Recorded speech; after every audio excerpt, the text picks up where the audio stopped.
July 13th, when a sniper came within inches of assassinating Donald Trump as he addressed an outdoor rally in Pennsylvania. Take a look at what happened.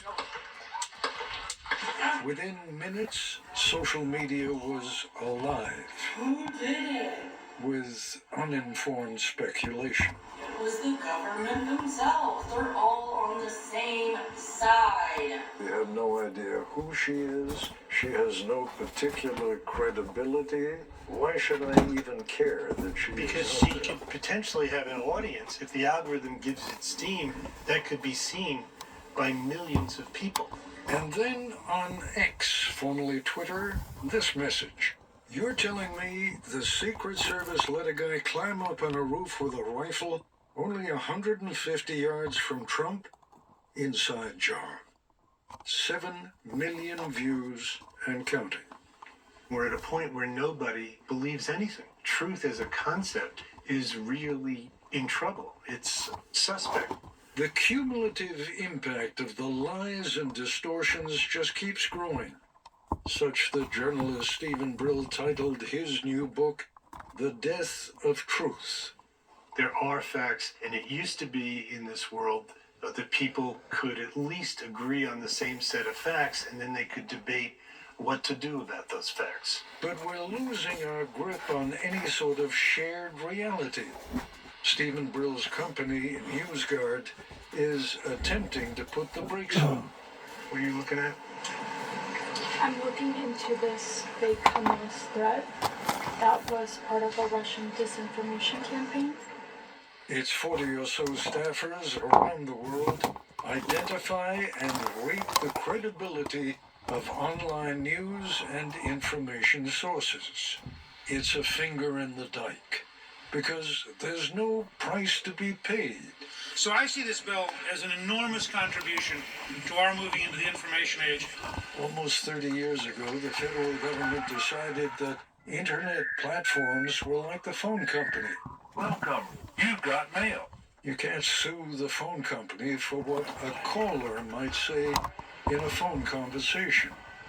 They inserted a 3-paragraph section called Section 230, which said these new chat room publishers would not be responsible for anything that was published in their chat rooms. Instead, it left the internet essentially without any enforceable rules. Social media companies exercise only limited control, permitting lies, fake news, and intentionally divisive content to proliferate. A torrent of allegedly Moscow-backed content Ukraine is our enemy, being funded by the Democrats. provoked an angry reaction from the U.S. this past week. The charges unsealed this morning do not represent the end of the investigation. But most of the damage is self-inflicted, homegrown, from national and supposedly local outlets. There are more fake news sites posing as legitimate local news in the United States than there are news sites of legitimate local newspapers. There is no monopoly on virtue from either side here. Just to take an example, the most effective fake local news sites are financed by liberal political action committees. And they're sort of especially self-righteous about it. When I interviewed them, they basically said, well, the other guys do it, so we'll do it. But it's undermining democracy.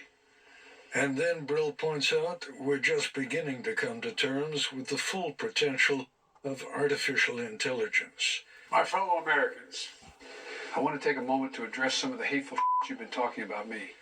None of these images is real. It disorients everything because you don't know if something is a hoax or is political propaganda or is a deep fake. You just don't know what to believe. And that's exactly what our adversary wants to do. It wants to convince the Homo sapiens down here on the planet that, first of all, we cannot come together in a common denominator in understanding these things. So if we're constantly questioning one another's integrity of telling the truth to the degree that now don't nobody believe nothing, then you have a society that is on the road to doom and gloom. Because you have to have some sort of a northern star to go by. But once you change the identity of that northern star, and now you start telling everybody, oh, no, no, no, no, this is not the northern star, this is the southern star. Now everybody is confused. They're disoriented. They don't know if you're lying or telling the truth. That would be like us going back in time and start telling everybody, well, the world is flat, and once you get out of sight pertaining to the ships, they have fallen off the edge of the earth. Or that would be like us telling everybody, oh, no, no, no, the moon is actually made out of cheese. Do you realize how many paradigm shifts that the human race has went through? And if we don't watch, we're going to be just like other cultures before us, and we're going to choose the wrong shift. And when we do, the consequences will be extreme. They're already extreme. Don't get me wrong. Don't get me wrong at all, because they're already extreme, especially in some other countries other than the United States or the superpowers in general. But whenever I'm talking about extreme, I'm talking about basically reaching a pivotal point in the eyes of the Almighty, to where the Almighty himself will look down upon a society and say, you know what? They're doomed. There's no reconciliation for these mortals down here. They are basically on a path of doom and gloom, and because of it, it's so chaotic. I'm going to have to do basically the same thing as I've done during other cultures and other eras of other generations, such as destroying the world by water of a great flood. Once the Heavenly Father makes that decision, there's no returning back. Then we as a society will basically suffer the same consequences as our predecessors did before us, our loved ones and our people before us will basically suffer the same type of fate that they did. If we get to the point that we can no longer recognize that everything is nothing but a lie, then is whenever society becomes very, very vulnerable in somebody actually like the Antichrist to come onto the scene and basically convince us that this entity or this individual is in fact a good individual, and the whole time this individual be a bad individual. Who has put us here in this position that we're in right now, other than the internet and other than Satan? Well, I point my finger at basically the baby boomers and those that allowed during the Woodstock era of the Grateful Dead and the Beatles and all the above to come over to America and basically inundate our minds with drugs and alcohol and free love and free sex and free this and free that. And the whole time we thought it was free. There is a price to this type of lifestyle. Now and only now we're beginning to actually see the consequences of that. But I also go a deep further pertaining to the assassination of JFK, that basically our own politicians here in America started walking backwards. They started giving the farm away. And just like whenever Sam Walton got on national TV with Mr. W.H. Bush, and promised the American people that he would always sell America, America first, America this, America that. Now, I don't know that the old man purposely lied on national TV, standing right beside Mr. Bush, or if the old man had been bamboozled in actually believing that his manufacturing Walmart store was going to do this, and the whole time his loved ones, after Mr. Walton died, done just the very opposite in going to every retail department that they could go to all over the world and basically getting goods for a third, half, possibly even 2/3 of the price of what the American people could manufacture that same product for. Today we see these buildings all around that at one time used to employ hundreds, if not thousands of people that now are sitting there dormant, in addition to all the drug activity, all the gun activity, and all the other stuff that is leading towards a doomed society. A society that is basically at the brink of walking off the edge.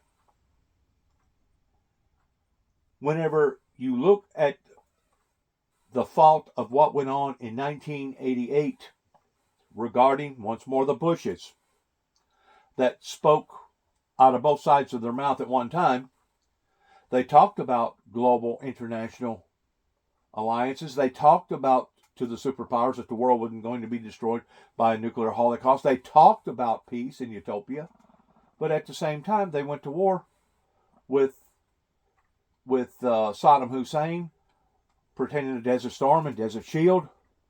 That I truly believe that out of either or all the events that happened over there led us down this endless road towards what actually occurred of 9/11. I truly believe that there was certain people in upper levels of our government that knowed that this was going to occur. A matter of fact, the FBI can prove that there was certain individuals that try to put out warnings of a possibility of that happening, but was all ignored. That was all ignored.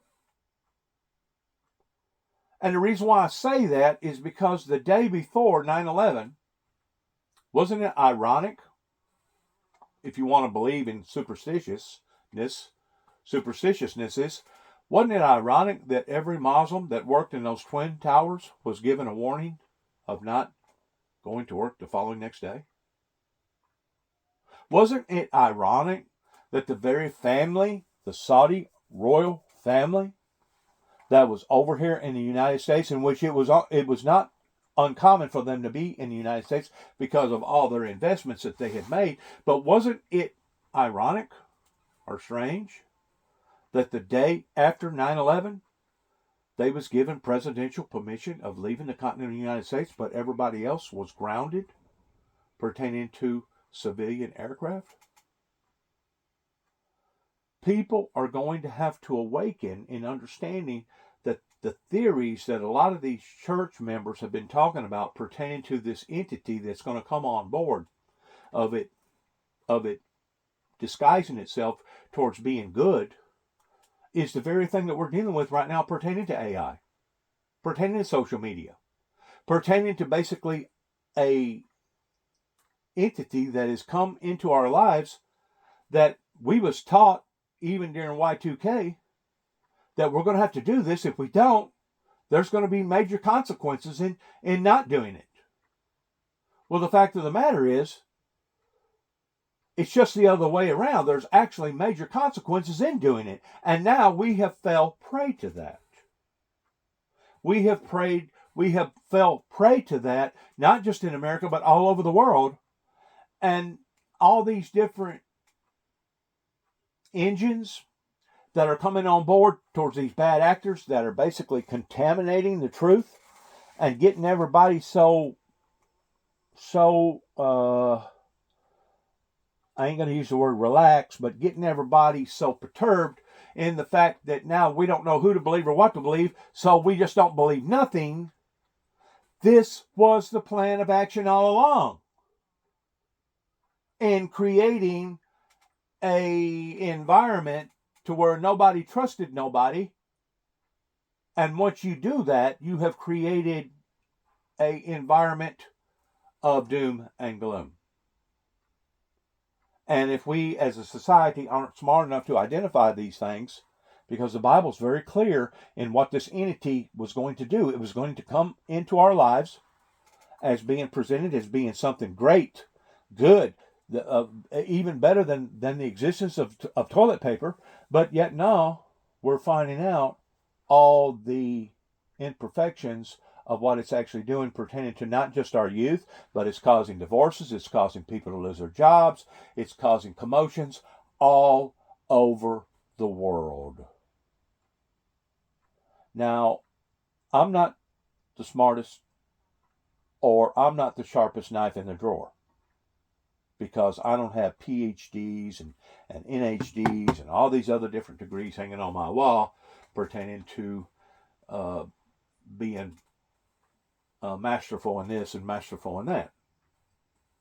But what I do have is godly sense, common sense, to the degree that I have figured out that the word common has been taken out of the word sense.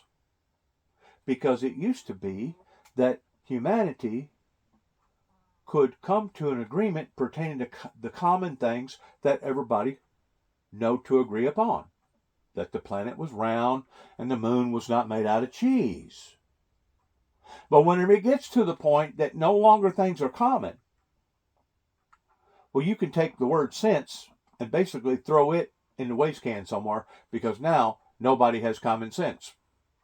Now people has been bamboozled. They have been hoodwinked. They have been deceived, which puts us where we are today in all these different entities that are attacking not just democracy, but attacking the Christian society.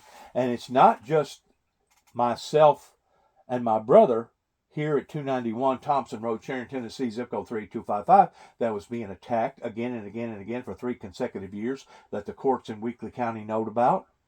But it's all other Christians all over the planet right now that are going through similar circumstances. And if we as a society can't identify these things, do you really think that we're going to be able to change these things if we can't identify what's actually happening to us? Since 1988, there was Ruby Ridge, there was the attack on the Twin Towers, there was Waco, there was Oklahoma City, Oklahoma bombing, then there was the big attack up onto the Twin Towers pertaining to 9/11. Then we went through the toilet paper extreme, whatever you want to call it, and then COVID. In addition to January the 6th, in addition to what went on with Russia and Ukraine, and in addition to what went on in October of the Middle East. These are all fundamental facts. Proof is in the pudding about what I just got through telling you about. But at the same time, we cannot come together on a common issue, and we're allowing for social media, the internet, to basically bungfuggle us or cause that much more confusion pertaining to having a sense of common sense to be able to recognize what this evil entity is trying to do, is trying to cause society to fall the same as it fell. There's no doubt the Bible is very, very real, and the Bible is very, very true whenever it comes to our adversary being out to kill, steal, and destroy. It's also very, very true in the prince of this world that has created this entity that is, in fact, according to the Bible, an entity of confusion. Now, if we can't come on board in understanding these things, in identifying these things, it's going to be just as an alcoholic or a drug user that will not accept the fact that he or she is in fact an alcoholic or an abusive drug addiction person, that if you don't come to the conclusion of the reality of where you're at, do you really think that you're going to be able to change the reality of where you want to go if you can't accept the reality of where you're at? I've been to Alcohol Anonymous schools before, not because I was forced to go there, but because I wanted to study their approach believing in a higher power. And one of the things that I admired in all of their classrooms that I usually listen to and basically agreed with was the primary fact that a person or persons that continue to do the same thing again and again and again, and they're expecting different results, is in fact a sign of insanity. Because if you have done the same thing 9 times in your life and you've got the same results, don't you think that if you do the same thing again on the 10th time, that you're still going to receive the exact same results? Now, you can hope in one hand and poo-poo in the other and see which one fills up the quickest. But I think you know what the answer to that statement's going to be. You can hope in one hand, poo-poo in the other, and see which one fills up the quickest. That's kind of like the word if. If a frog had wings similar to a bird, it wouldn't have to worry about bumping its tail every time it jumped. Now, would it? The people upon this planet are going to have to come to the conclusion that they have failed, that they have been bamboozled, and that this entity that we're dealing with is an entity of evil that has caused all this confusion, that is out to kill, steal, and destroy. Because if we continue on the path that we're on, it's not a matter of if we're going to fall off the cliff, it's just a matter of when. Now that is the fact. Because the trajectory that we are on right now is basically going in debt $1 million a minute cannot be a self-sustainable government for very much longer at the rate that we're going. And of course, once America falls, it will basically create this vacuum to the point that then all the other superpowers will fall. Once the superpowers falls, then all the other countries will fall too as well. So as we're going down this slippery slope and thinking that we're going up the hill, but in reality, every time we grab a hold of something and we think that we got a good hold, we're actually going downhill instead of going uphill. What is this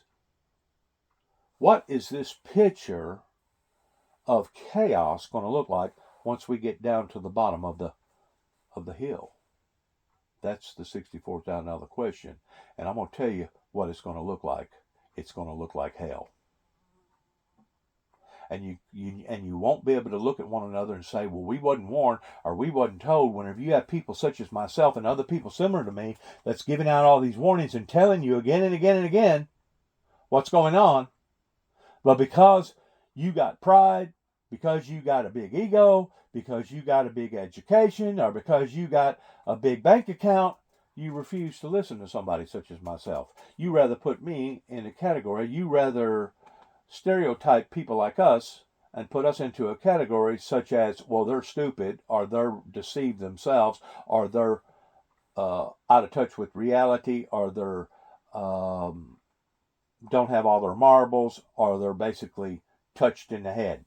Now, you can use either other analogy that you want pertaining to people such as myself, but I guarantee you this is coming near a neighborhood near you, especially if we don't awaken to what we're dealing with appropriately and go after it the way that it is going after us.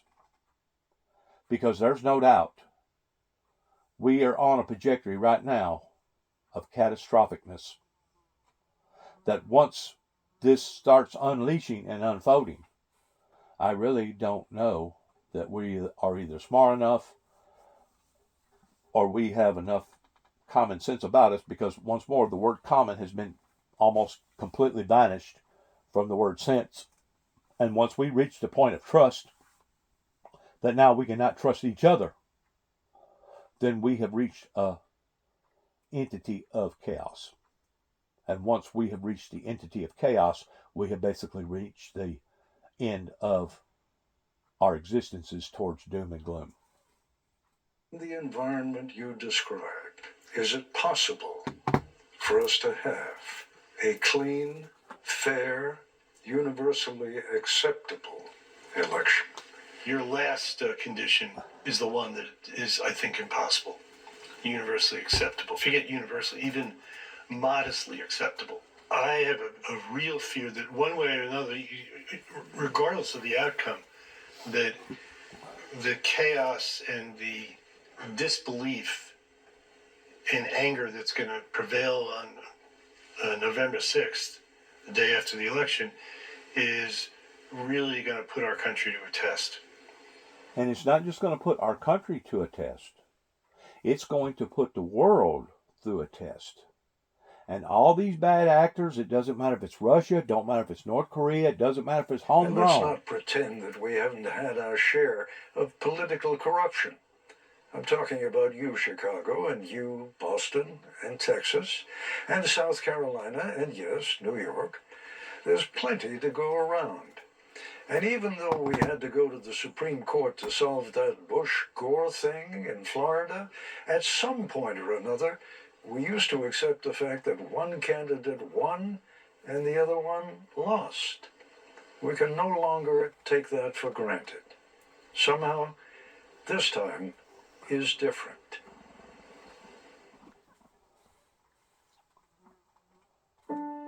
So it's not a somehow. It's not a could be. It's not a would be.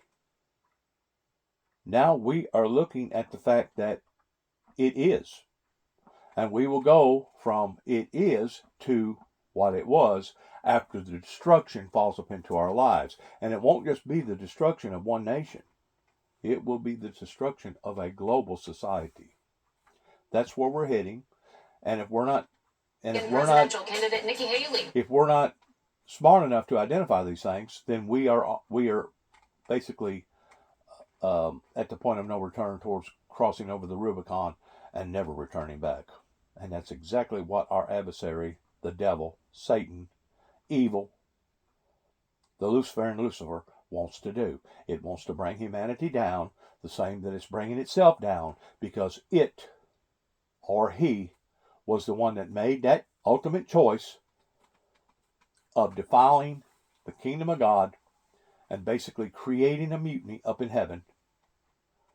And in the form of this mutiny in heaven, it would love to create this mutiny on earth to where now, not just it or the evil spiritual world is doomed, but also we would be doomed as well.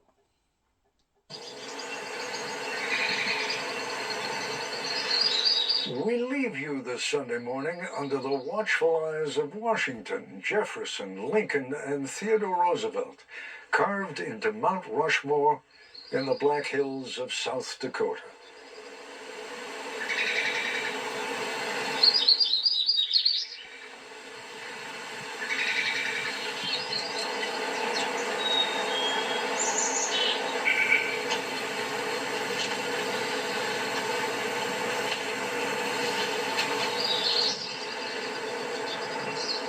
What you're looking at right there is natural nature of the past, of what our ancestors had done and created for us all to enjoy, pertaining to the monuments up there. But whenever this entity can change the dynamics from being natural to unnatural, and we think that the unnatural is natural, then we are hinging on a doomed society.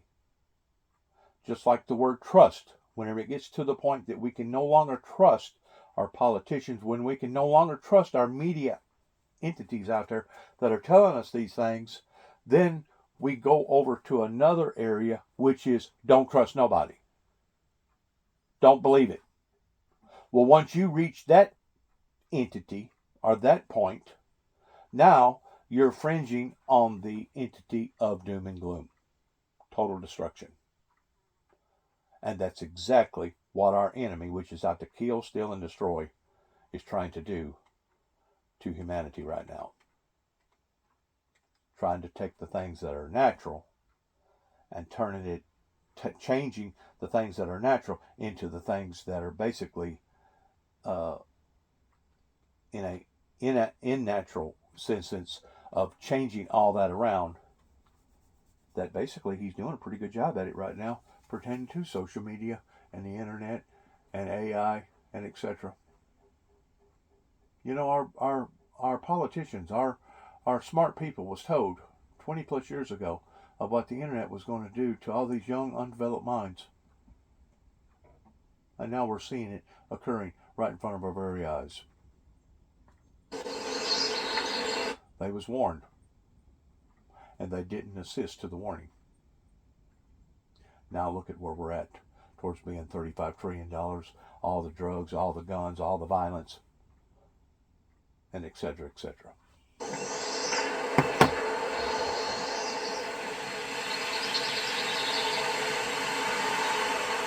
I'm Ted Koppel. Please join Jane Pauley when our trumpet sounds again next Sunday morning. Oh, say, can you see by the dawn's early light what so proudly we hailed at the twilight's last gleaming? Well, we're fixing to see this. Margaret's back on this week, which is a good thing. It's all just ahead on Face the Nation. Face the Nation. Here we go.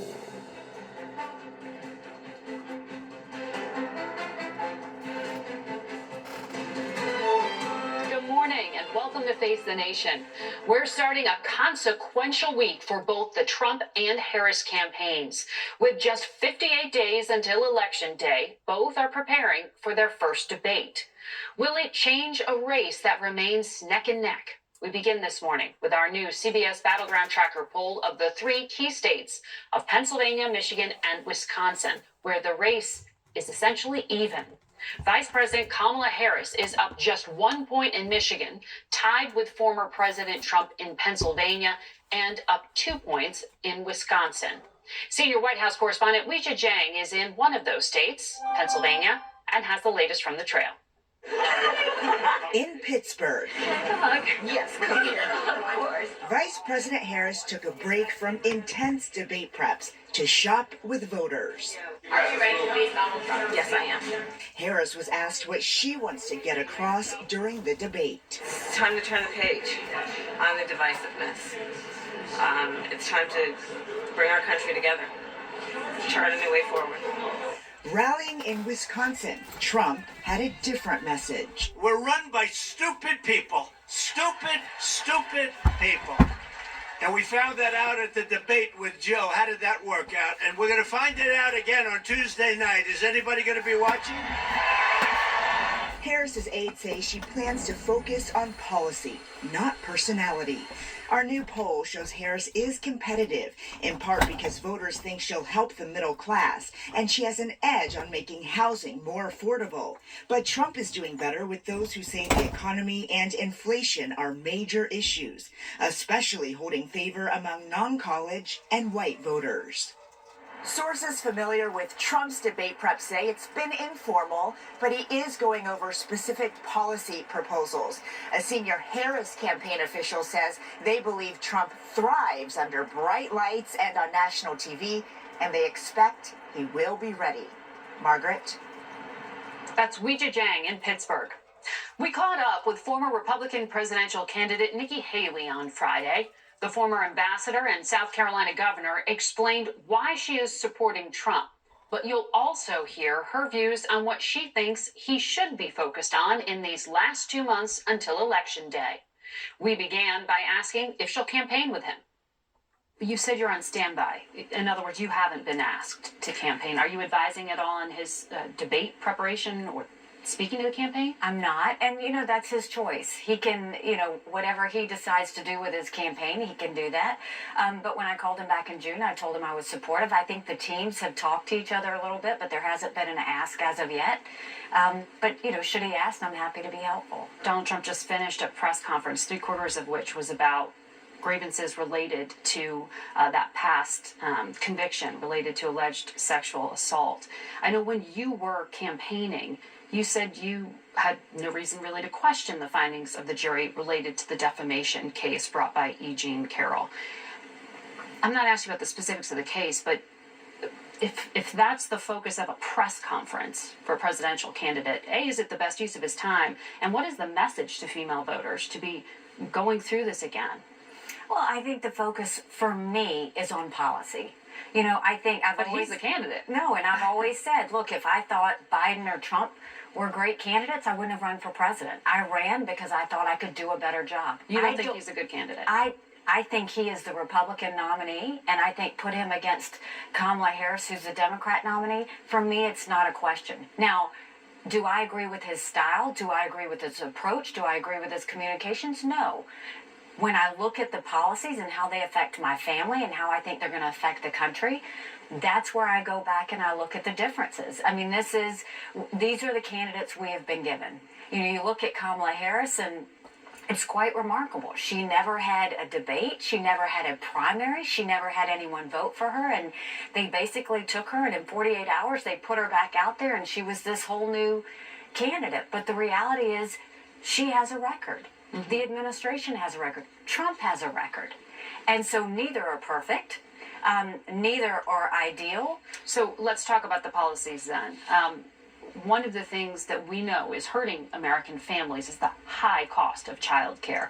The Federal Reserve said parents typically spend 50 to 70% as much per month on childcare as they do on their housing payment, which is usually the largest monthly expense. Yet yesterday, Donald Trump said, as much as child care is talked about as being expensive, it's relatively speaking not very expensive. That sounds out of touch with the economic statistics. I mean, childcare is very expensive. I know just even at the time that I had little kids, I worked just to pay for our childcare. So what part of his policy do you like on that? Because you said on your policies that's what made you back in. It is. And what I liked were the tax cuts that he had that Kamala wants to remove. You know, when she wants to also expand the child tax credit. But that's the problem. When you get into child tax credits, you're picking winners and losers. You know what I would rather? I'd rather them just cut middle class taxes across the board. Families need more money for housing, for childcare, for gas, for everything just to live their life. I'm looking at the facts. Under Harris, they raised taxes. Under Trump, they cut taxes. So you don't like child care tax credits that Trump's proposing either? I think we have to do something to help child care. What I would rather say is rather than you saying we're going to give child care tax credits, help everybody. Cut middle class taxes. That's really what people need. Let them have more money, whether it's housing, whether it's rent, whether it's groceries, whether it's gas, whether it's child care. They need some relief. And so I don't oppose a child care tax credit, but I think cutting middle class taxes across the board is better. So we know that since Vice President Harris entered the race, the gap among women voters has grown to a now double-digit lead for her over Donald Trump, according to our CBS most recent survey. So how did they close that? Because just as recently as last week, J.D. Vance said he's disoriented and disturbed that the head of the most powerful teachers union in the country doesn't have a single child. He continues to say things that certainly are highlighted as being offensive to women. That is going to hurt, won't it, with female voters? It's not helpful. It's not helpful. I mean, is he an effective messenger for the policies you say they are stronger on? I think that the policies, look, you can either look at style or you can look at substance. I choose as a voter to look at substance. The style, What's the substance of that, though? The substance is cutting taxes, making housing more affordable, immigration, national security. That's the substance. The style is, no, it is not helpful to talk about whether women have children or whether they don't. It's not helpful to say any of those things that are personality driven or anything else. I have said that, and I will continue to say to Republicans, stop it. That's not helpful. You know, if you want to talk about things, stick with policy. Americans are smart.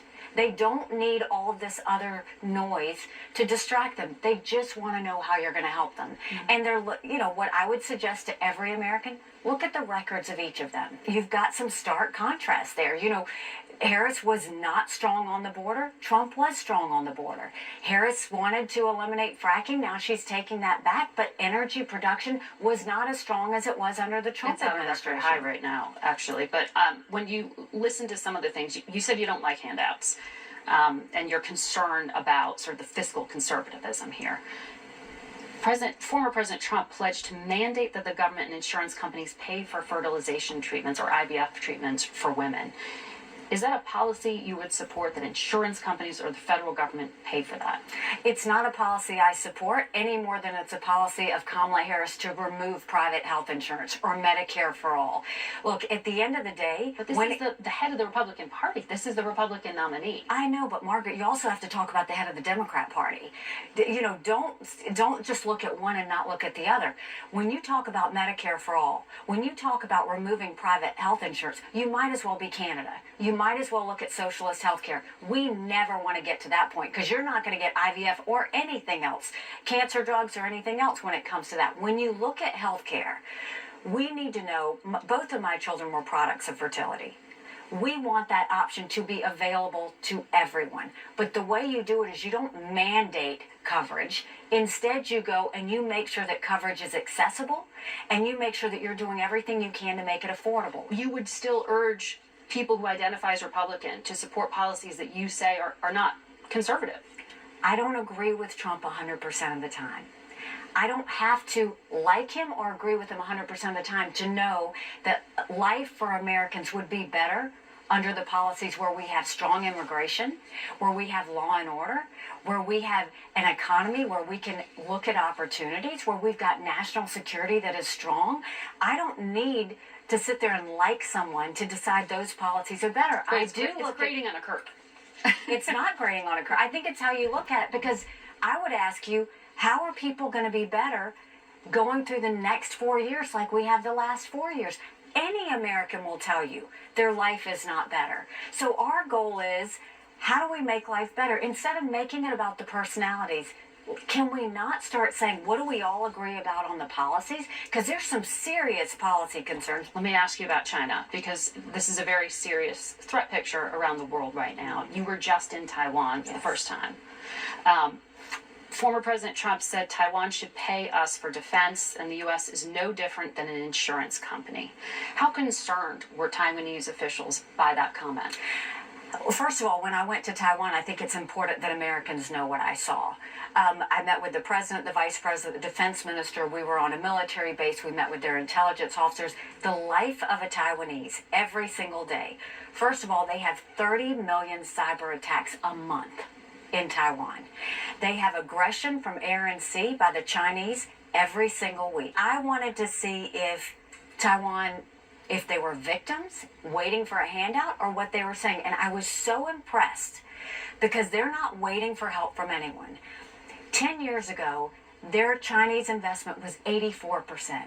Today, their Chinese investment is 11%. They are proactively not investing in China. Their mandatory military service, starting at 18 years old, they had started at 4 months. They've now increased it. You have to serve militarily at 18 for a year. They've, while cutting that investment, they are getting ready militarily. They're doing joint training with America, which is fantastic. When it comes to our allies, when it comes to freedom-loving countries, we need to be the best friend to them that we can. Because if China takes Taiwan, what we saw with Russia and Ukraine, it affected 1% of GDP, and you saw the economy shake from that. If China takes Taiwan, it would be 10% of the global GDP. That's $10 trillion compared to the $1 trillion in Ukraine. We need to care about that. We need to care about it from freedom. We need to care about it from the economy. We need to care about it from security. And we need to care about the fact that if Russia takes Ukraine and China takes Taiwan, we can't assume we're going to be okay if we live in a silo, because that's not the case. But what you just laid out is a policy that's strongly in defense of Taiwan. It is. Are you saying that the next president should commit, because neither J.D. Vance nor Donald Trump have said that they would send U.S. troops to defend Taiwan? I don't think we need to send U.S. troops to defend Taiwan. Biden said he would. Taiwan does. My colleague at 60 Minutes. Taiwan does not want troops. What Taiwan is asking for is joint military training and to partner with us so that they can make weapons to defend themselves. And they want intelligence sharing. Look, I'm the wife of a combat veteran. The last thing we want to do is just keep thinking about sending troops. If anything, we want to prevent war. The best way to prevent war from China is to start arming Taiwan now and making sure that they're ready. When you were campaigning, you said when President Trump left office, China was militarily stronger than before. I mean, they've only increased that in terms of their nuclear development and their expansion of their military. You said Trump did not put us on a stronger military foothold in Asia. He did not stop all the theft of American technology. He had moral weakness in trying to befriend President Xi. If this is the threat of this century, how can you say he is the commander-in-chief you can support now? Because I look at what happened under the Harris administration. You look at this situation. But are we supposed to judge that record? No, we're going to judge both records. So let's first look at the Harris administration. Russia never would have invaded Ukraine. China would not be circling. China would withdraw from Ukraine. No, well, go further. They wouldn't have started war with Ukraine. And China would not have gotten more aggressive with Taiwan if we would have not had that fall in Afghanistan. It's not that we left Afghanistan, it's how we left it. It was dangerous, it was careless, and it was weak. And we have suffered ever since. We didn't have any conflicts under Trump. I was his UN ambassador. We put more sanctions on Russia. We kept China at bay. We let our allies know that they were protected. All of that happened. Now, what I will say to both Trump and Harris is the worst thing we can do is walk back from our friends right now. And so we need to be a friend to Ukraine, not make them beg. We need to be a friend to Taiwan, prepare so that China doesn't do it. We need to be a friend to Israel and not say we're going to give you and then take it back like what Harris and Biden did. We've got to start being friends with our allies. I will say it until I'm blue in the face. America can never be so arrogant to think we don't need friends. And you have to be a friend to get a friend. So look, there are no perfect administrations here by any means. But Trump was definitely stronger when it came to national security as opposed to the Harris administration. And that's just a fact. But how can you be confident that he will be? You're talking about 4 more years. When he is saying things like this, he's talking about like a protection racket for Taiwan. They have to pay us. No, and I'll be the first one to say that's not the way it should be. Look, I'm always going to tell you the truth on where I think. This is not blind support for anyone. This is saying don't sit there and threaten Taiwan that you're going to, on being friends. They have 50% of our chip production. They are a friend and ally to us, and they're a democracy. Let's have if anything, this is what I would tell Donald Trump and Kamala Harris. What you need to do with Taiwan is help them economically, militarily, diplomatically. Economically, we should have a free trade agreement with Taiwan. Without question. Diplomatically, we should require that Taiwan become a member in the United Nations and in the World Health Organization. And militarily, we should do whatever we can to joint exercise, share intelligence, and do what we can. You have talked about the isolationism in the party, and it troubles you. This past week, the Justice Department brought a case against Russia regarding a $10 million disinformation campaign in which it was using, in part, right-wing media. Do you think that this isolationist streak is being fueled by the Russian state? The problems you are diagnosing right now, that you are also saying Donald Trump is echoing in some way. Margaret, this is bigger than that. This is the tip of the iceberg. First of all, look at what happened in Hochul's office with the Chinese influence and what was happening there. Here in New York. Look at the murder for hire plot on U.S. soil, which I was named in by Iran. Look at the Russian disinformation, which didn't start this year. This has been going on for years. Russia, China, Iran, and North Korea to some extent. They have spent years on the cheapest form of warfare, which is how do you divide Americans and cause chaos.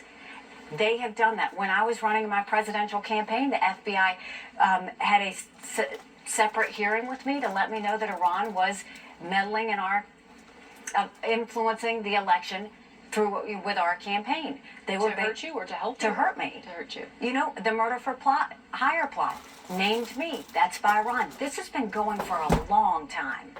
And Americans need to wake up. Don't just look at Russia. Don't just look at China. Don't just look at Iran. The biggest lesson we need to take is when you look at social media, I bet you a larger percentage of those are foreign engagements. And when I was in Taiwan, they would tell you they could look at Facebook Anytime Taiwan put something out, it was suppressed. Anything China put out, it was played up. Why is that? Our social media companies owe Americans from a national security perspective.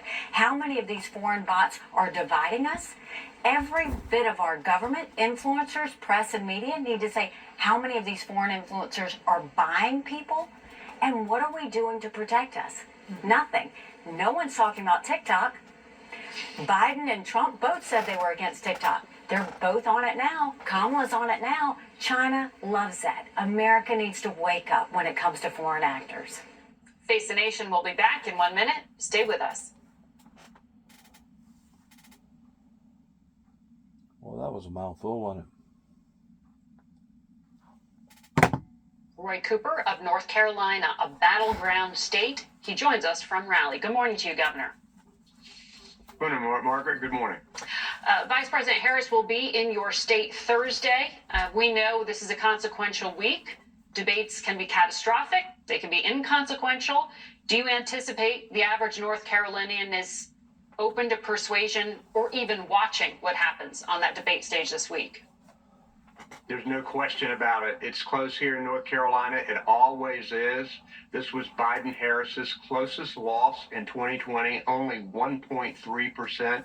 So the fact that Kamala Harris, as Vice President of the United States, has been to North Carolina 17 times shows that she cares about our state. She knows that we are in play. And she knows that if she wins North Carolina, she is the next president of the United States because Trump has no other pathway.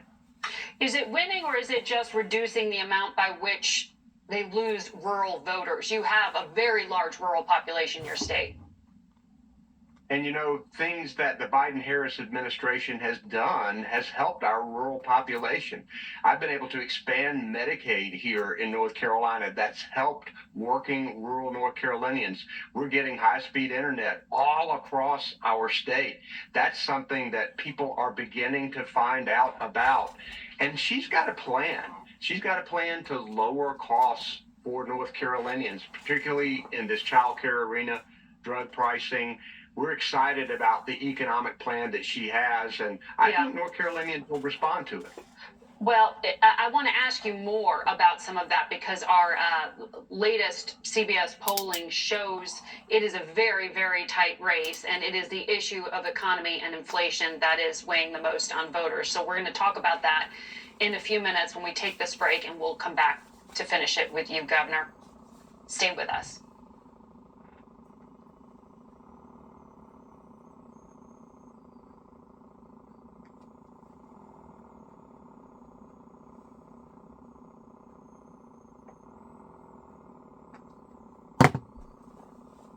Texans, Colts, today at noon on KFES 12.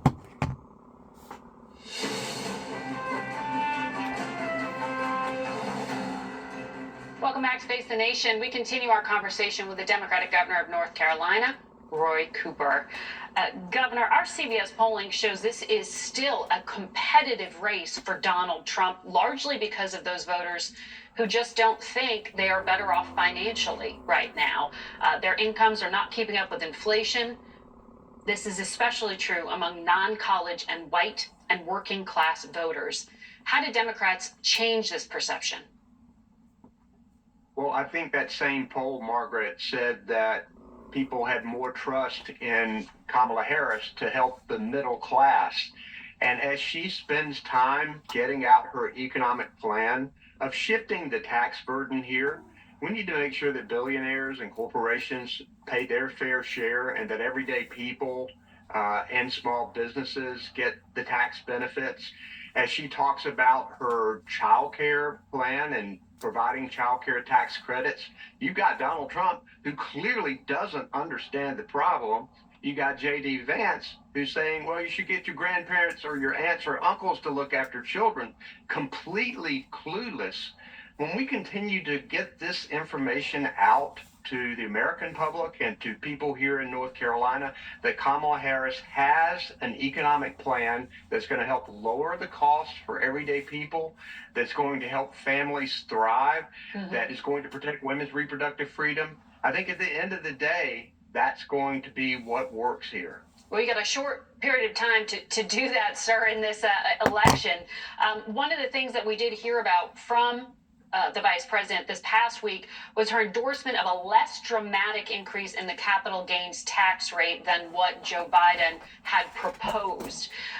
This is a tax on assets owned for more than a year on households bringing in over $1 million in income. Now, the vice president hasn't said whether she supports Biden's proposal to tax unrealized gains. That's getting a lot of focus from Republicans.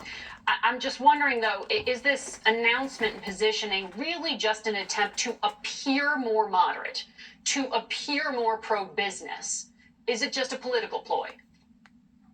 I think what Kamala Harris found out in the period of time, the 3.5+ years that she's been vice president, that you have to achieve consensus to get things done. And that's exactly what she's been able to do. Overall, what she wants to do is to shift the burden here. Clearly, the billionaires are not paying their fair share. And we've got to figure out a way to make sure that we can get them to do that while easing the burden on the middle class. And the way you do that is to try to find consensus, because as you know, it's very tough to get legislation through both the House and the Senate.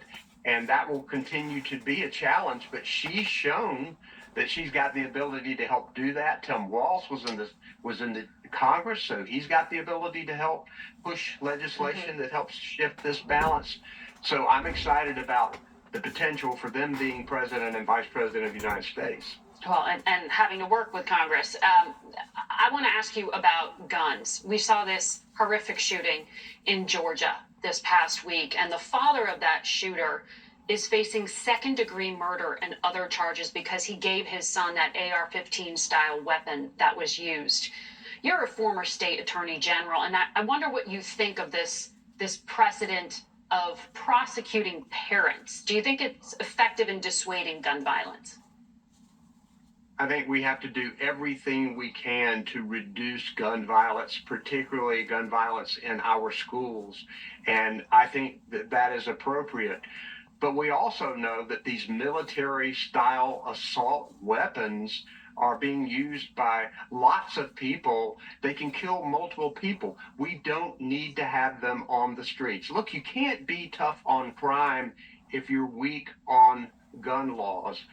Vice President Harris and I, here in North Carolina, as a gun owner, as the supporter of the Second Amendment, support stronger background checks, red flag laws, and banning these military-style assault weapons. We shouldn't even have them available for people to use in these mass murders that are occurring. I'm tired of seeing texts from children in a school telling their parents that they're afraid and that they love them.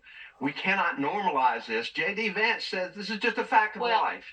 No, it's not. He said It should not. He said he regrets that it's become a fact of life.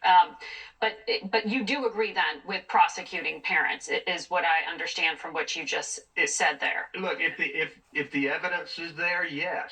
Okay. But we need to make sure that people are responsible. If you're giving a 14-year-old, and I don't know what all of the evidence is here. Obviously, you got to wait until the court. But if you're giving a 14-year-old, particularly one who said that they're involved or like mass shootings, and you're giving that 14-year-old an AR-15 as a birthday present, that is a problem. Would you serve perhaps as Attorney General in a future Harris administration? Look, I'm gonna be involved in some kind of public service. I'm running through the tape as governor. It's a lot for me to do. Going to work to make sure that we elect Kamala Harris as president, elect Democrats in North Carolina. Then we'll see. All right, Governor, thank you for your time. We'll be right back. VC Funded.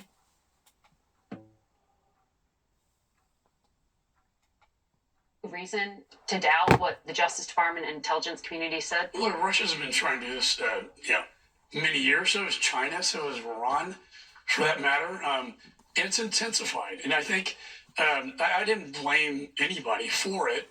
I blame Russia for putting disinformation in the United States that does get picked up by people unwittingly in many cases. I think in this particular case, the owners of the company knew they were dealing with a Russian disinformation campaign, and if that's true, should be indicted.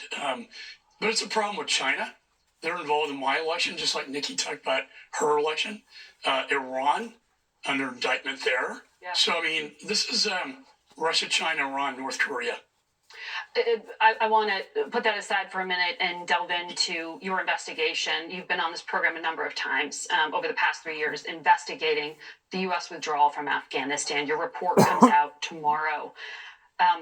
Explain the timing, because it's in election season, a day before the presidential debate. Your ranking member colleague is saying that this is politically motivated and they didn't even get a copy of the report. Why is that? They're getting a copy of the report today, as is Secretary Blinken, as is the White House.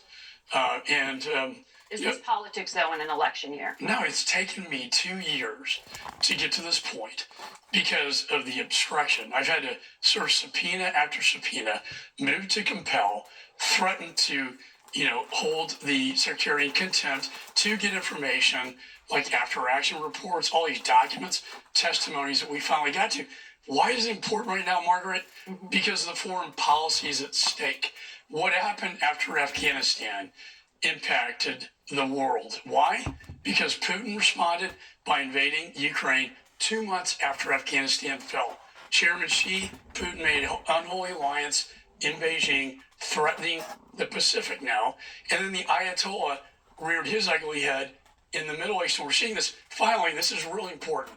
The Baghuz prisons unleashed thousands of ISIS-K prisoners that went to the Khorasan region. 8 of those, and that's who we know about, have been detained by the FBI in the United States. They got in through the southwest border. This is a failed foreign policy colliding with a failed border policy all at the same time. I think it's very relevant. Lastly, my investigation will go well after the election. Where does it go next? We have a lot of unanswered questions regarding the DOD. What happened on the ground? Why were these snipers left basically unprotected? Where was the surveillance equipment that was videotaping? Why don't we have one video of the suicide bomber going off? Well, there's a GoPro camera that you document that did film it, and there was a Reaper drone, I believe, that started filming 3 minutes after the explosion.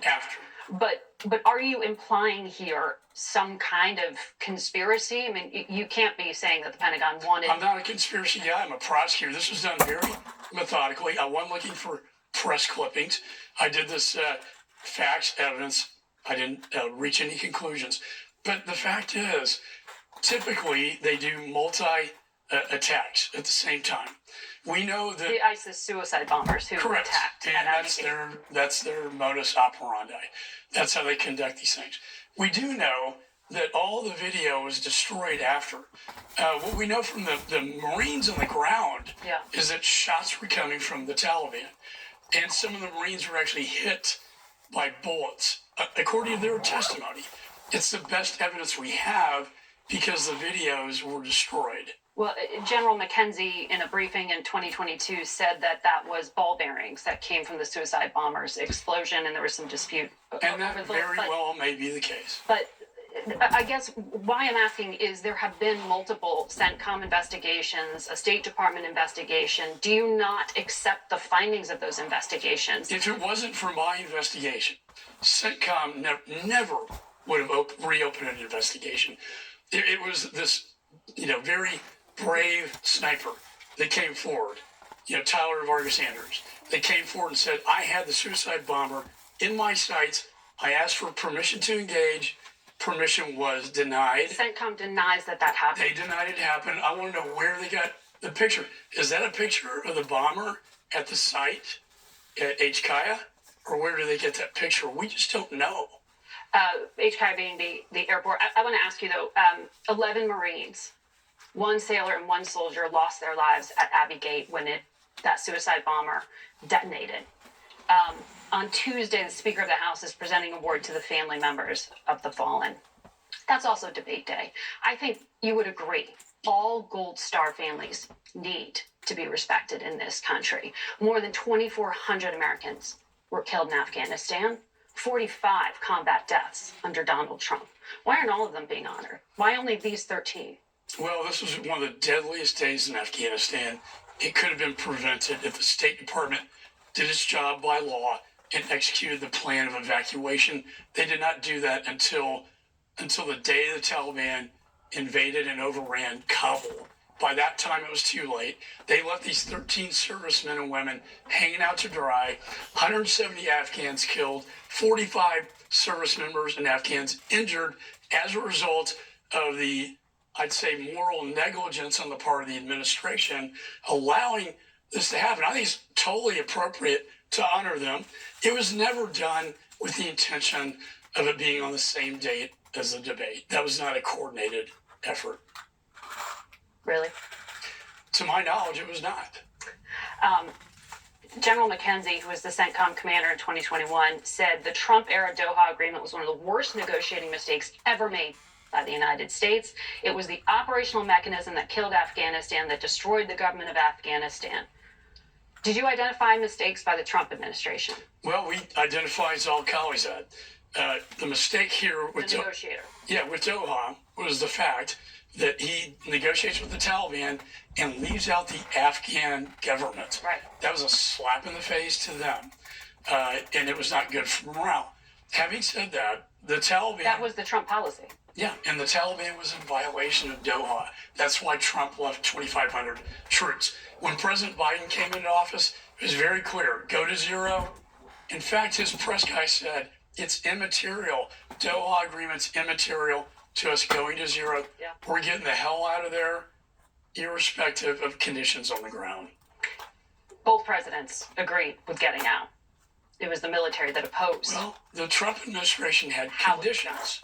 I don't think we can speculate. One thing's for sure, Biden had an agenda on day one to get out. I have so many more questions for you, sir, but I'm told we're out of time, and we have to leave it there. Mike McCaul, Chairman of the House Foreign Affairs Committee. We'll be back in a moment. Nice work. He never did comment on the rest of the soldiers that died, and they also never commented on how come all that equipment was left over there intentionally so that the enemy could grab a hold of it and then refurbish it and use it for their own purposes. Whenever it comes to military strategies, greater curb appeal and less maintenance. on every level, from A to Z, A member of the House Intelligence. just like trying to go over there and reform a group of people that you was trying to reform from the outside in versus the inside out. Whenever it comes to failures with the Afghanistan ordeal, it was a complete, total failure. And 11 days after that, our American military forces left, proof was in the pudding of just exactly how big of a failure that it was.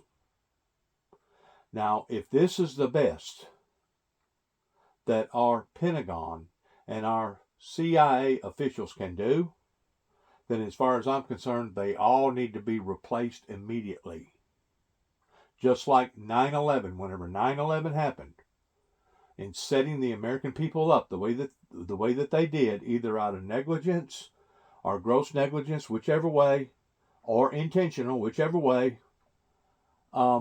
there was really never no true consequences for the people that was in upper echelons of making these crucial decisions for the American people's lives. As far as I know, nobody lost their jobs. As far as I know, we were still promoting the very people that we originally had put in power to protect us, that failed us, and that we was still patting them on the back. I have never seen a government, regardless whether it's American government or any other government, handle its affairs the way that our American government has handled its affairs. Don't get me wrong, I love my country.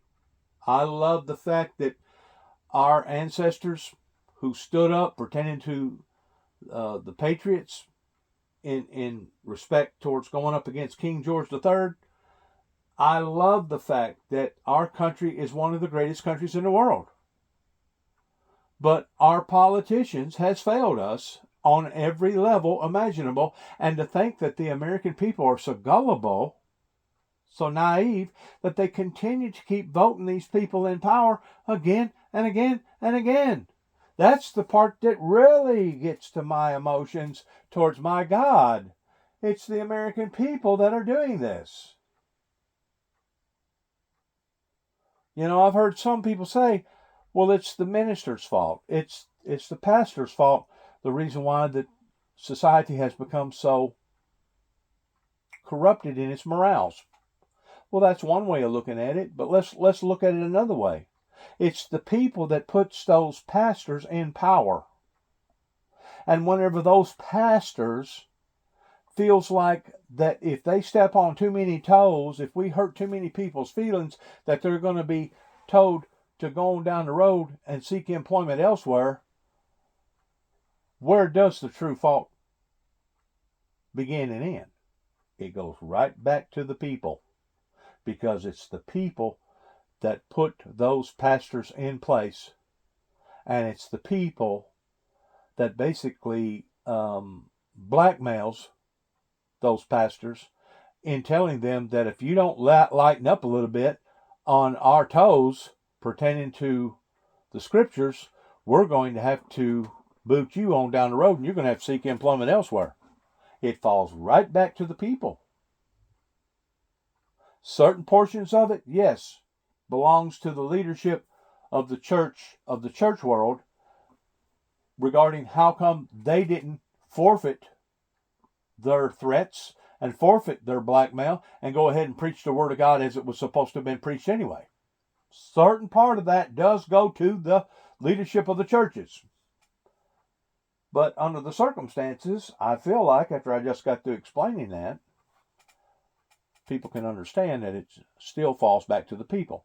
Now, on the politician side of it, pertaining to the Pentagon, pertaining to Afghanistan, you know, that's another animal, that's another beast in and of itself, pertaining to protecting the American people's interest.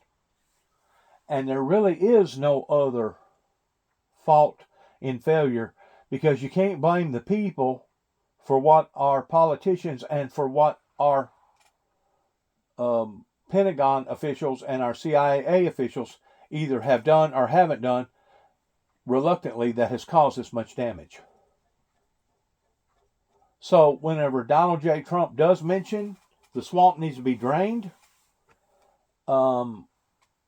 he's probably saying that figuratively speaking or metaphorically speaking. He's probably saying that in that aspect.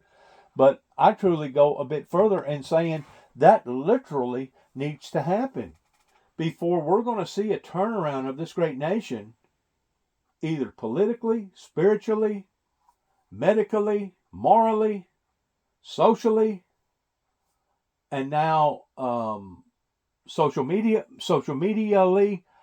Before we're going to see a turnaround of these things, we're really going to have to get down to where the rubber meets the road and really get in the grassy road towards discovering what do we actually need to do to change this whole scenario that has been created by a bunch of corrupt people that really could have cared less about our safety, much less our privacy, much less all the other things that's going on worldwide. I mean, if we don't awaken to these things, and I continue to keep harping on that, if we don't awaken to these things, we will never see light at the end of the tunnel. And that's the facts.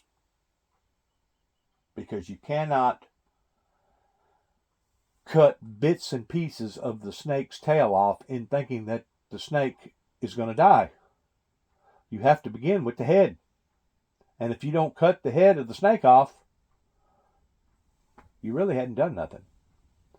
So it goes back to the old cliche that BS rolls downhill. It all starts at the top. And until we hold those officials liable for either what they've done or what they didn't do, we're only going to be as a dog chasing after its tail. We're going to be moving, but we're not going to be going nowhere. And that's basically what has happened to us for the past 30 plus years. And it's really one of the saddest events that has ever happened to this great nation pertaining to its American people. We have been invaded or contaminated from the inside. And I think, personally, this is my opinion, it begins with Homeland Security, Secret Service. It begins in those 9 tapes that circulated to the White House in 1988 that Ronald Reagan got a hold of, that did, in fact, preach one side of his mouth real well in giving the appearances towards international global alliances and ending the Cold War. That part worked out fine at that particular time. But now we're realizing, first of all, that there was more to what Ronald Reagan had done. And secondly, whenever it comes to the moral issues of the church world, the spiritual world, it's been a total failure. Because if you really analyze it closely, going back to the American Civil War, whenever things was just absolutely in a chaotic state, and it was one of the most evilest, barbaric, cruelest things that could have ever happened to any country, whenever you get to looking at what was actually going on during that Civil War era, it was the ministers that was giving suggestions to our politicians and not our politicians giving suggestions to our ministers. So at that point in time, in the form of dire resources, the people, by and large, the politicians, turned in the right perspective towards going to the church world, in the church world telling the political world towards what we needed to do and what we didn't need to do, versus the political world telling the church world in what to do or what not to do. That is exactly what has occurred in the past 30 years that has set us a sail of where we are today. It has been the political world telling the church world, or it's been the political world in not doing what the political world was supposed to have done in reference to the spiritual world.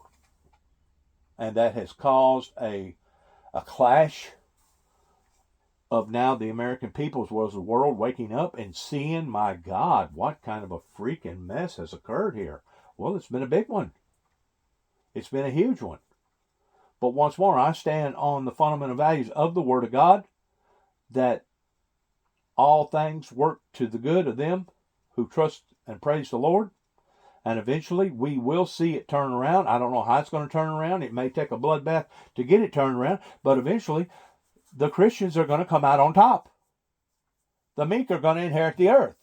And I'm not talking about the so-called meek or the pretending Christians. I'm talking about the true, godly, anointed Christians, according to the Bible, will come out on top. And with me being a born-again Christian through the teachings of the Lord Jesus Christ, I'm going to believe all the Bible and not just bits and pieces and parts of it. Committee, Democrat Jim Himes of Connecticut. Congressman, good morning to you. Thanks for having me, Margaret. A lot I want to get to with you, but I did want to offer you a chance to respond, if you care to Congressman McCall. I know you and most Democrats supported President Biden's decision to withdraw from Afghanistan, although I think you'd agree the exit was one of the darkest days of his presidency to date.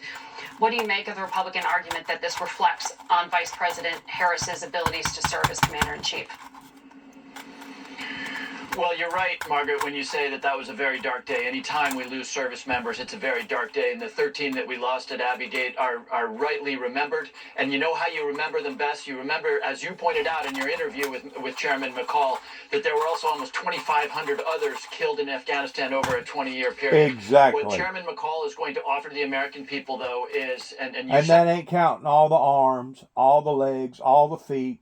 That ain't counting all the other bruises and holes that other servicemen had to take, and it's for darn sure not counting all the psychological damage that goes along with the war. If you added it all up, it would probably exceed 3 times that much regarding all of it in conjunction to the damages that's been done. It may even actually exceed 5 times that much. I don't know. I'm pretty sure that there was lots of injuries that probably the American people won't never know about.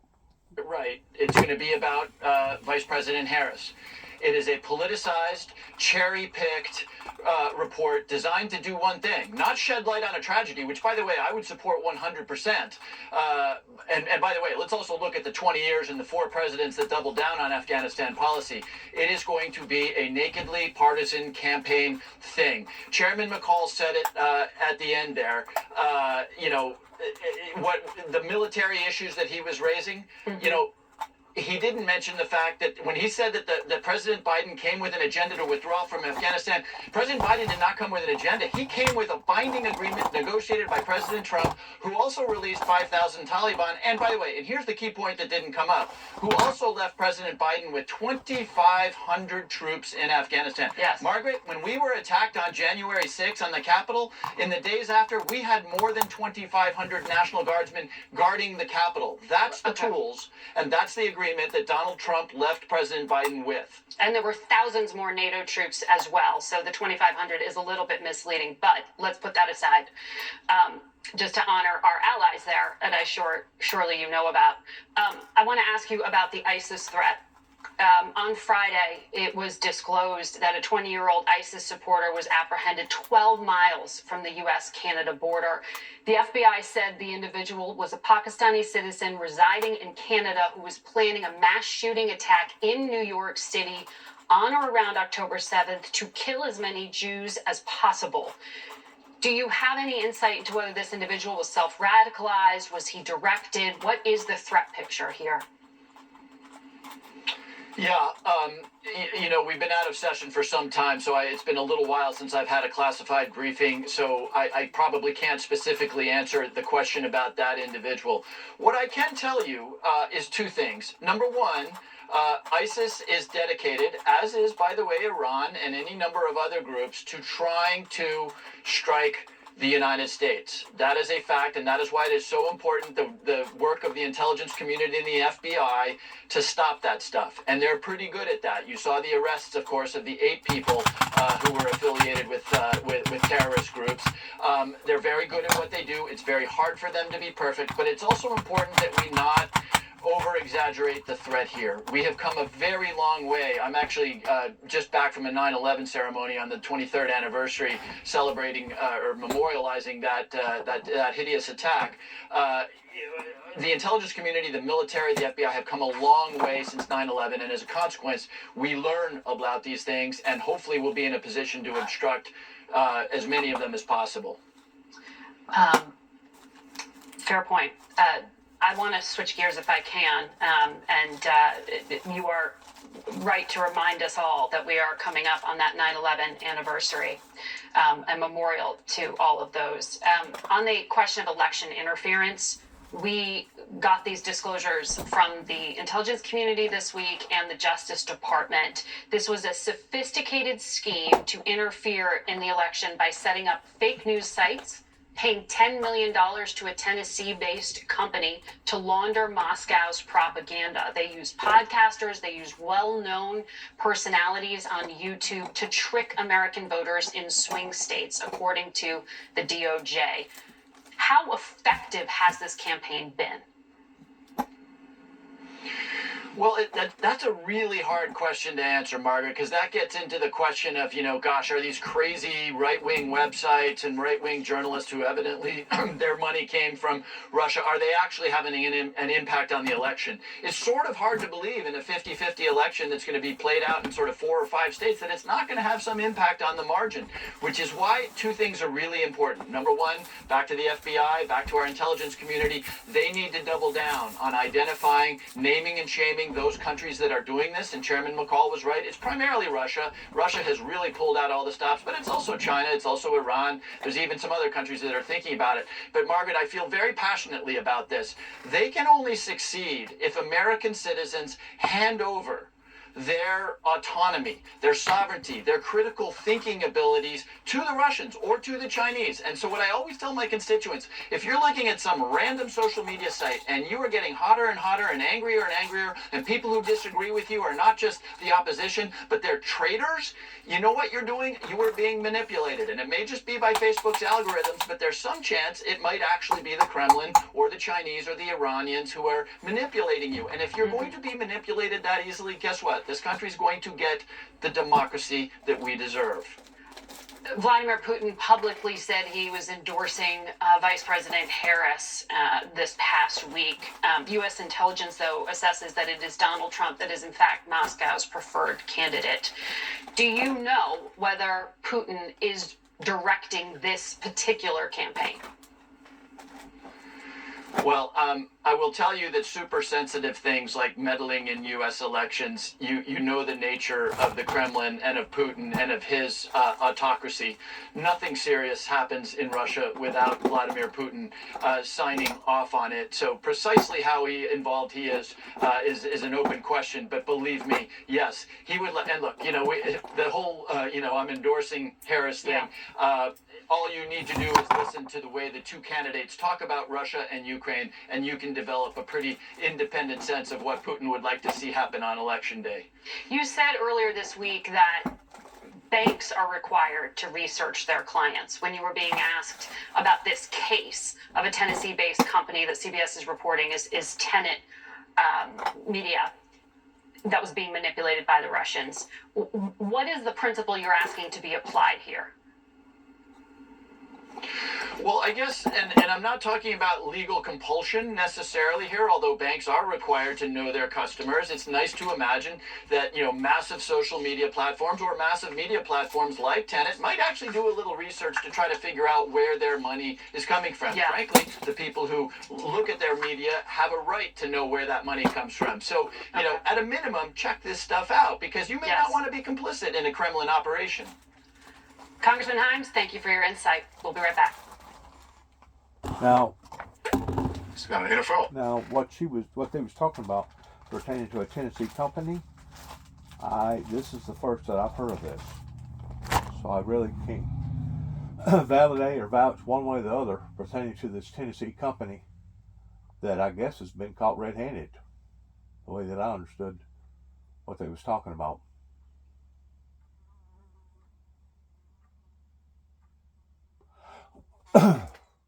Really, really, really intensely watching. Scary Until times. next week. For Face the Nation, I'm Margaret Brennan. Scary, scary times that we're living in right now, because it's got to the point we don't know who to trust, who not to trust, based upon trust. And of course, hard times always dictates people doing more egregious acts because they have more to lose during hard times. And it's just one compounded thing up onto another that makes it that much even worse. And I just, the only thing that I can do from a Christian standpoint is to pray every day for my country, every day that my country will not fail. And I realize that praying only goes so far as actually exceeding the physical realm of authority and basically putting your faith in the supernatural. But I go a bit further than that in making these social media recordings, hoping that somebody out there will get a hold of the things that I'm talking about, and that they will have enough, once more, common sense in adding 2 + 2 = 4, 4 + 4 = 8, and getting down to the bottom of this in response to us being bamboozled, us being deceived here in America, that has caused these repercussions now to ripple across every continent. That's all I can do, is continue to pray, continue to make these videos, hoping that somebody out there will have the decency to say, you know what? We're going to go talk to this individual at 291 Thompson Road, Sharon, Tennessee, zip code 38255. And we're going to discuss some things with this individual because we kind of halfway see things, or maybe we do see things exactly the way he sees these things, that both sides should be held accountable, which makes the Republican and the Democrat parties unworthy of my vote. And that's the reason why I refuse to participate in a broken, corrupt system. And I've actually had some people say, well, by you not going and voting, that means you're voting for the opposite opponent. No, by me not voting means I'm not participating in this broken, corrupt system. That way, once it finally does get opened up and the whole truth comes out to the world, I'll be able to lay my head down at night in knowing that I did not participate in something that was unparticipatable. That's kind of like my dad. Whenever I was just a child growing up, we had a discussion about, well, what if you told me to go out and kill a goat and drink its blood because you was a devil worshiper, because it says, thou shalt honor thy father and thy mother. Does that mean I'm supposed to do according to your will by going and drinking goat's blood and having this satanic ritual that you felt like that I should be a part of? And to think that he had the audacity of saying, yeah, I do. Because the Bible says, honor thy father and thy mother. 9/11, 60 Minutes Well, tonight. whenever you're so bamboozled yourself, deceived, or blinded yourself to the degree that you cannot determine or detect the differences between godly orders versus ungodly orders, that by rights, those parents that God was talking to had to have been, are supposed to have been, honorable. That way the sons and the daughters would honor the parents. If the fathers and the mothers of those particular children are not honorable in their lifestyles in what that they're doing, then those children are exempt from having to honor thy father and thy mother on that level. Especially on the level if your parents was devil worshippers, all out and out satanic worshippers, and they drank goat's blood and done sacrifices, that am I going to be violating my Heavenly Father's orders because I'm the child of this particular parent towards not doing what my parent tells me to do, towards going out and killing a goat and drinking its blood? No, you will not. No, you will not be in violation of breaking the Heavenly Father's commandment. And the reason why is because God intended for that parent to be an honorable parent. Whenever he said to honor thy father and thy mother, that was providing that that father and that mother was honorable. That would be like saying, well, because your father and your mother are of the devil, you're supposed to honor the devil and go on and do whatever the devil tells you to do. That's insanity thinking. But that's the very thinking that has gotten the world in the shape that it's in. It's absolutely insanity thinking. And it all boils down to what the teachings of Jesus Christ said, that if the blind lead the blind, guess what? Both of them shall leadeth off into the ditch. And that's where we are as a nation, and that's where we are as a global society, especially pertaining to the church society. The true church society has been bamboozled in believing that that first horseman of the four horsemen was going to be some sort of a imitator, or somebody on a fraudulent level, or somebody that was basically going to be an imposter and coming onto the scene in being one way, but in reality was something different. Now, hey, I'm not saying that I'm perfect, because I make mistakes every day. And every day I got to be humble before my God, and I got to go before the Lord and say, Lord, I shouldn't have done that. Please, guide me and direct me. Give me the strength to overcome those issues, and let me try another day in becoming that in which what you want me to become. Because the scripture says, he who shall endureth unto the end, the same shall be saved. To pray that you're worthy to escape these things that are going to befallen here upon to the planet, or pray that you can endure them, one or the other, indicating that they will be fallen upon to the planet. You have to be humble, not once a year pertaining to Easter or Christmas. You have to be humble, not going to a mediator such as a priest or a pope and having your sins forgiven or abolished because somebody abolished them, but you have to be humble on a day-to-day, everyday basis. That's what it requires to walk with God. Whenever it comes to keeping thy Sabbath day holy, that is a day that you sure enough need to pay close attention to, more so than any other day, to make sure that you are in response to God's will. Not the devil's will, but God's will. I'm just trying to bring all this stuff out to my viewers and letting them know that the devil is full of trickery.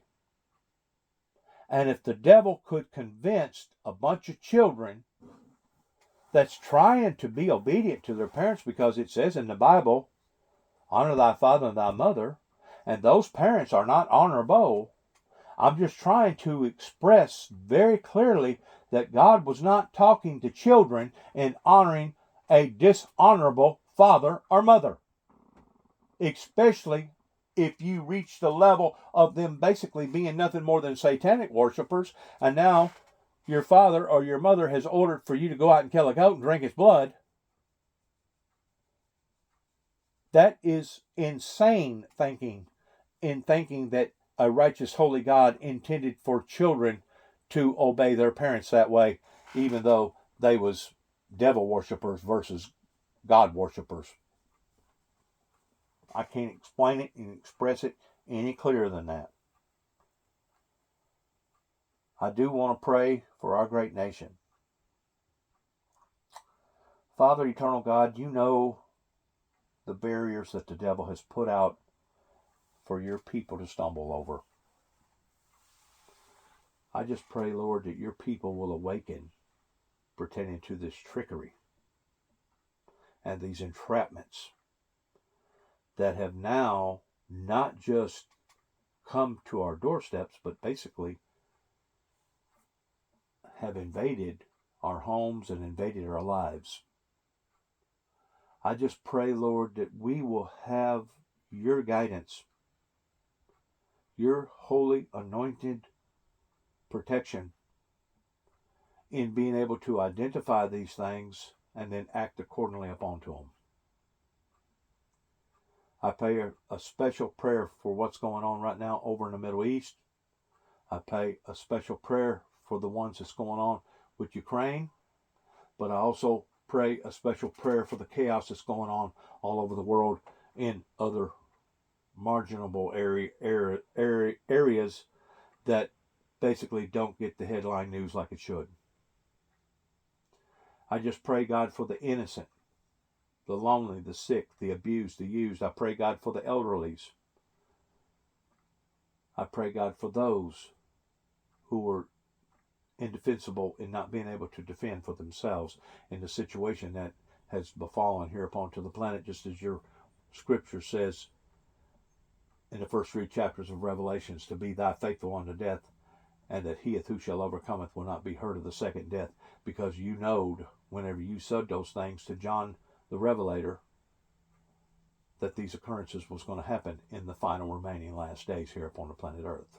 I just pray, Lord, that your righteousness will exceed all darkness and all evil, and that your divine kingdom will be done on earth as it is in heaven, and that your meek, your true meek, will come out from the sins of this world and that they will inherit this earth, even as you have already predicted.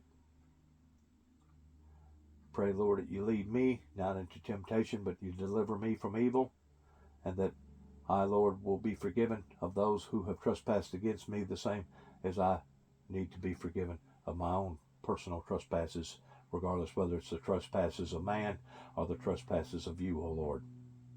Because I know that I'm not perfect and that I've made mistakes, and I continue to make mistakes pertaining to my failures, but at the same time, I'm willing to admit to those mistakes and be honest about those mistakes, to where others are not. That's the difference between somebody that's trying to be righteous, being honest, versus somebody that's not. I know that I cannot raise the dead, turn water into wine, or walk on water. But I also know that just because I can't do that today doesn't mean that I won't be able to do those things tomorrow, or the day after tomorrow, or even the day after tomorrow. So that's what I strive towards. Oh Lord, I strive towards being perfect even as you are perfect, and I strive towards doing your will and not thy own. I just pray, God, that you will anoint this particular message and all my videos that I put out pertaining to social media, and that this message will get into the ears of somebody out there that can be a great asset or a help to the Windmill Ministries missions here at 291 Thompson Road, Sharon, Tennessee, zip code 38255. I just pray, Father God, that all things that I say and do will be in your honor and in your glory. And in Jesus Christ's name, I asketh of thee, and amen. God bless America. God bless our troops. And may God bless our endeavors towards where we go from this moment on. Good luck to all of us. Heaven, please help us all. And shalom.